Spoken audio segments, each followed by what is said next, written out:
She was powerful, she was relentless, she was loud, she was adored by millions, she was reviled by some, but she was one of the fiercest competitors this sport has ever known, and she was an undeniable superstar. Hi, everybody. Welcome to Tennis Channel Live on this Wednesday evening with Chanda Rubin and Paul Annacone. I'm Brett Haber. We'll have highlights from all four of our venues coming up in a few minutes, but this day has been all about the big announcement that came out this morning that Maria Sharapova, a five-time Grand Slam champion, former world #1, is retiring with immediate effect at the age of 32. Your reaction to the news?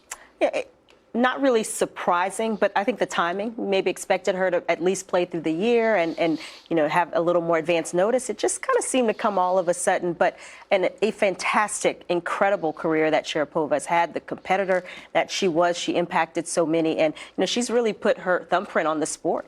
It's interesting, you look at great players and great athletes when they stop all the tours and they kind of drift off, and for me to see Maria do this quickly shocked me a little bit. I thought she would probably be thinking about it, but when you look at her career, the three things that make up an athlete, the head, the heart, the talent, and the measurement, and all three of those, she was off the charts. So she maxed out. She did a great job, and it's going to be tough to see her go, but have a great next chapter. All right, John Wertheim will join us a little bit later to try to put Maria's legacy into some kind of historical perspective. Here's how the announcement came out this morning. It was actually via an essay that she posted to Vanity Fair magazine. She describes in it the injuries that ultimately led to her decision, but also gives a philosophical reflection on her career and how she, quote, in giving her life to tennis, got a life from tennis. Do give it a read if you want some insight into what she was thinking. And then she tweeted this a little bit later in the day.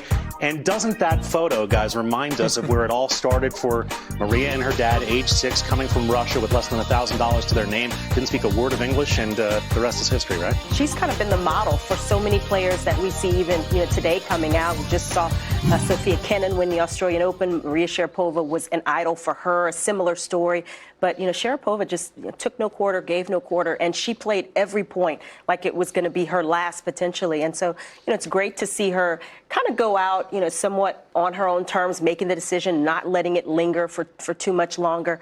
But she's going to certainly have a fantastic next chapter. The 5 Grand Slam titles are obviously the tentpole achievements of her career.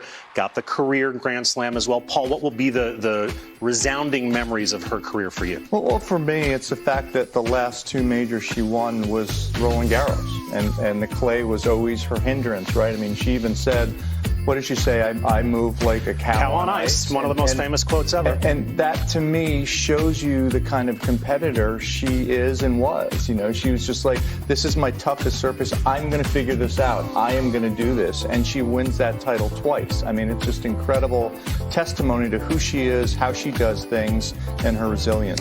All right, here's a career summary to the extent that it can be summarized on a one-page graphic. 5 major titles. The first 4 were one of each flavor, making her the 6th woman in the Open era to complete the career Grand Slam.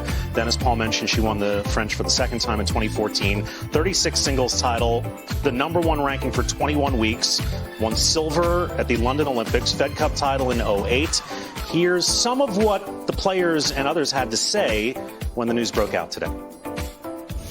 I come from a Russian background, so for me, I kind of understand the way she approaches tennis, the attitude and all of that.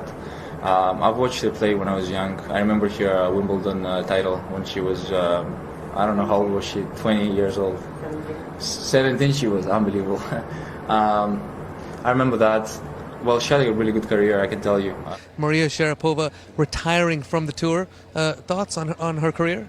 I mean, when I was growing up, she was, always one of the best players. I remember going to the tournament in La Costa, I forget the name, but I remember her being there, and I remember her being really nice to me, like signing an autograph when I was a little kid. So I'm sure I never said that to her or anything, but just a little fun fact. But yeah, I mean, she was always one of the best growing up. So it's kind of like the end of end of an era. Yeah, she's had an unbelievable career. I remember the first time I played her was my first night match on Ash many years ago. But yeah, obviously, congrats to her and wish her the best. Is it fair to say, as we look at some of the legends that tweeted out congratulations to Maria today, including Martina Navratilova, who pointed out that she brought a lot of new fans into the sport, is it fair to say that while not every player necessarily liked Maria, almost everybody respected her? Absolutely. I think you can easily say that across the board, and you had to. I mean, what she brought to the sport, very few players could bring, and certainly over the time period that she brought it, the extensive results, the titles, the Grand Slams, a career Grand Slam, as we saw Martina tweet there. I remember seeing Sharapova, really spending time with her for the first time when she was 15 at an event in Hong Kong, and you just saw it then, how she carried herself, the confidence. This was alongside Roger Federer, where she was doing clinics and hadn't yet broken through, but you could see the goals that she had set for herself, the way she spoke, how she did interviews. She believed that she was going to reach the height of the sport and that she was going to be a factor and a force for years to come. And it's just amazing to see how she brought all that to fruition. The word professional seems to be the one that was most often associated, along with fierce competitor. But we can't discuss Maria's career and the legacy that she leaves behind without touching on the doping suspension. Just 3 weeks after the drug meldonium was made illegal by WADA, she tested positive for it. Her suspension was reduced from 4 years to 15 months. The tribunal from the ITF said that she was not an intentional doper. Paul, for you, how does that incident impact the legacy and the way she should be thought of? To me personally, it doesn't impact the legacy hardly at all. I mean, I think you summed it up by saying it was 3 or 4 weeks into the suspension.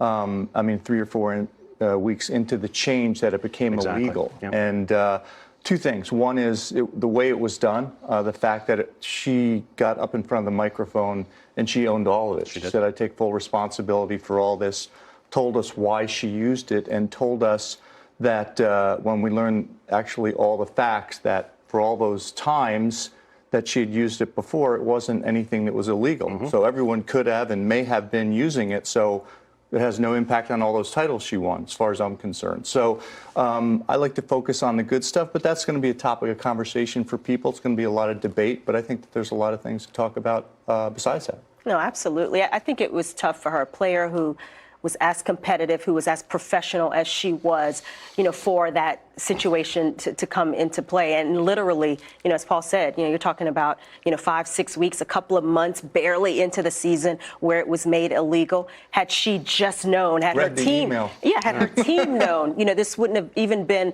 a talking point at all.